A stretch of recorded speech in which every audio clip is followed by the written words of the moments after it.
Hello, ladies and gentlemen, and welcome to another edition of the A-List. I'm Max Weiss, and joining me on today's show is Rae Stapleton, owner of Frankie's on the Park. Thank you for joining me today. Thank you. Appreciate coming on the show. Thank you. So let's just get started right away. You want to explain to me what your store is? Yep, I manage a teen boutique. We consider it a concept boutique, teen and adult boutique in Lincoln Park in Chicago. We opened our store last August, and it's a 3,000 square foot space right near the park. We have youth clothing, size 7 to 16, all the way through adult sizes. We offer things for girls and for boys. We also have a graffiti bar, which is a t-shirt bar. Oh, really? Which is a lot of fun, so the kids can come in and personalize their own items, t-shirts, hoodies, that kind of thing. It's a beautiful space right in the heart of the city, and a place where teens can go and feel comfortable and express themselves. What type of styling of clothes would you say you sell there? Is it like casual or business, or is it all sorts of type? Yep, I would say across the board. We sell casual wear for everything for back to school, and then we also have special occasion clothing for bar and bat mitzvahs, things you'd wear to weddings, homecoming, prom, that sort of thing. So we pretty much run the gamut from t-shirts all the way through special occasion dresses and suits for boys. Okay, and you've been there for 6 months now. What's been like the best thing about owning your business that you've seen so far? Well, I don't actually own the store. I manage the You store. manage. But the best part about my job is working with the kids and with their parents. Customer service is such a key item. I mean, you can choose to shop anywhere, but our focus is really on the customer and their experience in the store.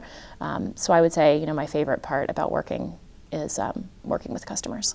So, being that you have a t-shirt graffiti bar, is that basically like the spray painting type t-shirts? It's actually heat transfers, so we have hundreds of decals to choose from. We have books full of them, ranging from sports transfers to letters to numbers, so you can pretty much personalize anything.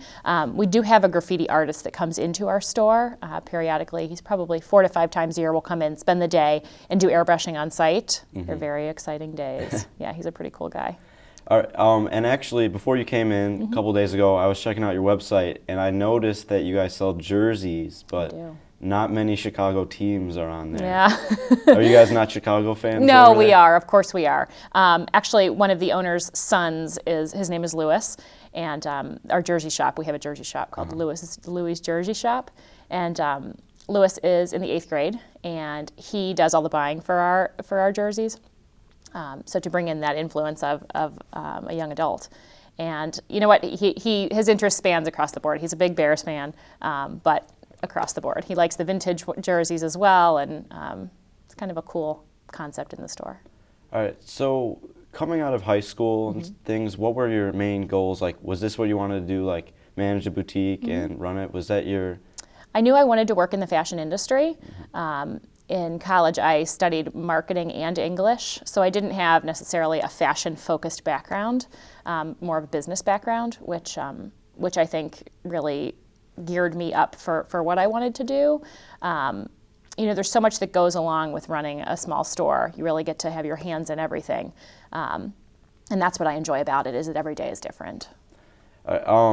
So before you started this job, did you have to work your way up to become the manager? Were you going from store to store? Like, say if I wanted straight out of high school become a fashion designer or whatnot, what would I have to do to become your status? Well, of course I started, at a smaller store in sales, and then I did women's buying for 7 years, which I think taught me a lot about trending and going to the shows, which always seem so glamorous. You go to California and you go to New York and abroad, and it seems so exciting. It's such hard work, the buying piece of everything. Really trying to decide what's going to be popular for your customers. And so I did that for several years, enjoyed it very much. And then when this opportunity arose, decided to come on board at Frankie's on the Park and do more in the store now, which I actually really, really enjoy. But I think it's important to come in with a really strong business sense so that you can really understand the workings of a small business.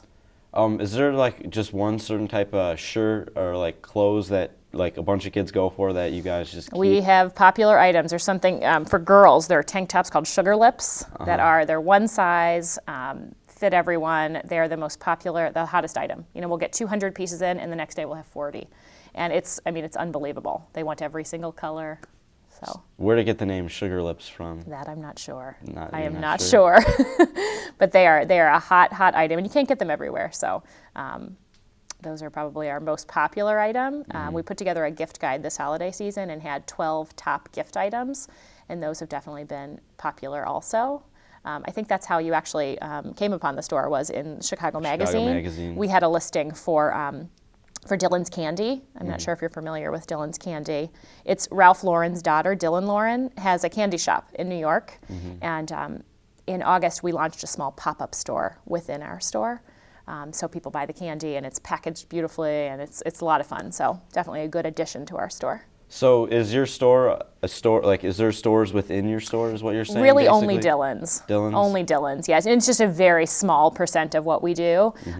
When we opened the store, we have candy all over that, you can, when you come in, you can just shop and eat candy, and it's a lot of fun. But we brought the Dylan's in because it is a big name. And it's gotten us a lot of good PR, the Chicago Magazine, for example. And it's also just a great business relationship. So. Noticing like the recent economic drop, have you noticed people like not shopping as much? Is it? I think that people are more thoughtful. I would absolutely say, last holiday season we saw more of that.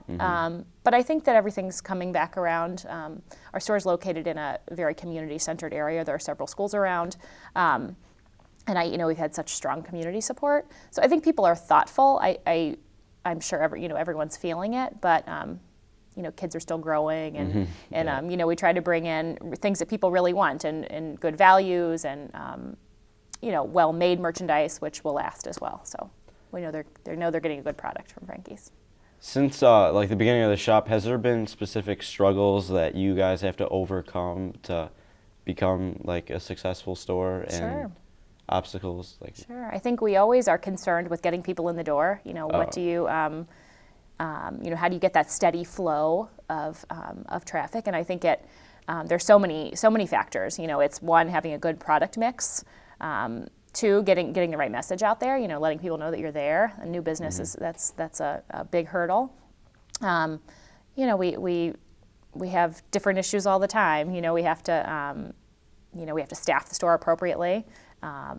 And be sure that everybody that works for us knows kind of what's going on, where the merchandise is, all of that. But marketing the store has been a big task, but we think we're doing a good job. And with the PR, you found us. Yeah, so Chicago Magazine. Yeah, that's big, and we've got a lot of suburban clientele from the Chicago Magazine. They see that, and they what's the deal with this Frankie's on the Park and the graffiti bar and all those check things. it out. So, yeah. So do you want to maybe walk us through a normal day at work, see what happens and whatnot? Sure. Like I said earlier, one thing that I really like about our store and my job is that every day is different. And we open our doors at 11, and at that moment we could have 6 people waiting outside to come in. We take in merchandise every single day, so every day is like Christmas morning. You open boxes every day. You never don't know what you're going to get. So throughout the day, we work with customers. We have a shipment from UPS or from FedEx. We open that. We process all of that.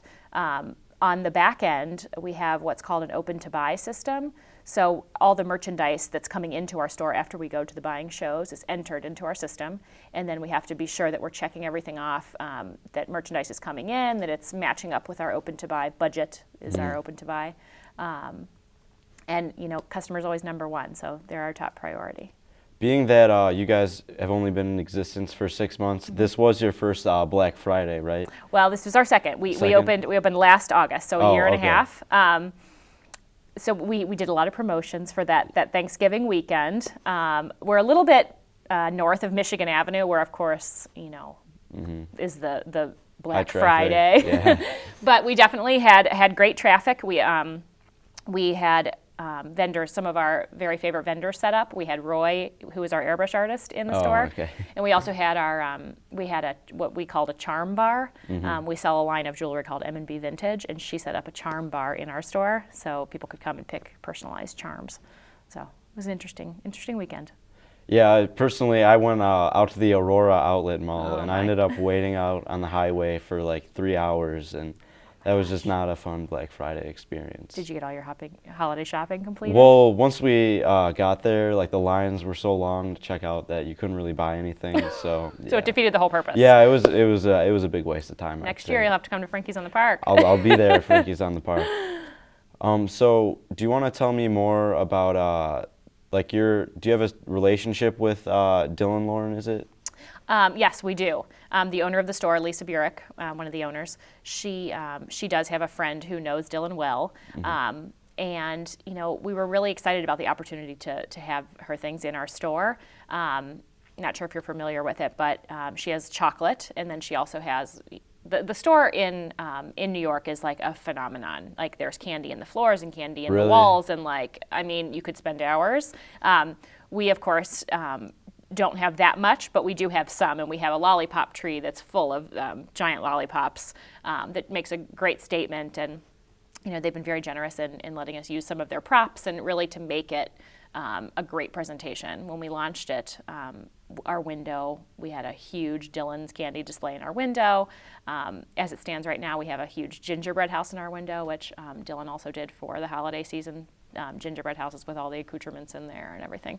So it's nice to have those relationships. And like I said earlier, you know, it brings a PR, and that's an extra piece that, you know, marketing is very expensive. And so any PR we can get, we're happy with, and that's been a positive. So in the future, is there any possible Frankie's on the Park franchises going up around Chicago? We would hope so. We have our flagship store in Lincoln Park, and then we actually consider our online store. You can shop online at frankiesonthepark.com. We consider that our second store. And hopefully someday there could be Frankie's on the Lake and Frankie's in Central Park, or, you know, it's definitely around this area, maybe absolutely, someday. Absolutely. We're up for other ventures, and hopefully, you know, continue to grow. I think our concept of, you know, a teen-oriented place where kids of all shapes and sizes and ages can come and really personalize their experience, that's what we're all about, and we think that would really be a good fit for a lot of different places. So when you stock the store, how do you go about, like, what's hot, what's not, like what kind of products, like how does that whole process go, ordering stuff for your store? So what we do is 4 to 5 times a year we go to buying shows where vendors will go, they'll set up, and you just walk the booths, and you spend hours and hours going through the mix of what's offered. And so we go to New York. We spend 3 days, and you know, everybody comes to this one place, and you walk through and you say, okay, we bought jeans from these 3 vendors. We need to hold off on jeans. Our budget doesn't, you know, hold that many. We need to buy casual tops. We need to buy women's tops. And then, you know, several months later, so in the spring, we're buying for the fall. So there's like a 6-month lag time. Then that merchandise starts to arrive in the store. There's sometimes issues with, you know, shipping, and some things aren't cut, and, you know, we have to deal with that as it comes. But sometimes it's hard you can't find the right mix. And so we're thinking about actually starting a line, which we're really excited about also. Your own Frankie's on the Park. Yep. It's going to be called Fourth Charm. Fourth Charm. So yes, we're really excited about that. During like the holidays and whatnot, Thanksgiving, Halloween, Christmas, do you guys bring in any special like Christmas type clothing or Halloween? Well, for our gift guide, we did. We didn't do any Christmas specific items, but except for, I guess, the Dylans, there was some holiday specific. There was an Advent tree, and there was also the gingerbread houses. But we do buy, particularly thinking for the holiday season, people are much more apt to buy gifts for other people. So we really want to be sure to have that right mix for people when they come into the store.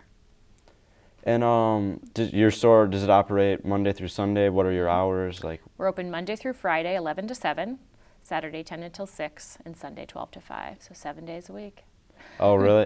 All right, well, all our viewers out there should check out Frankie's on the Park, and I appreciate you coming on the show today. Absolutely. Thank you for having me. Thank you very much. This has been another edition of the A-List. I'm Max Weiss. I'll see you next time.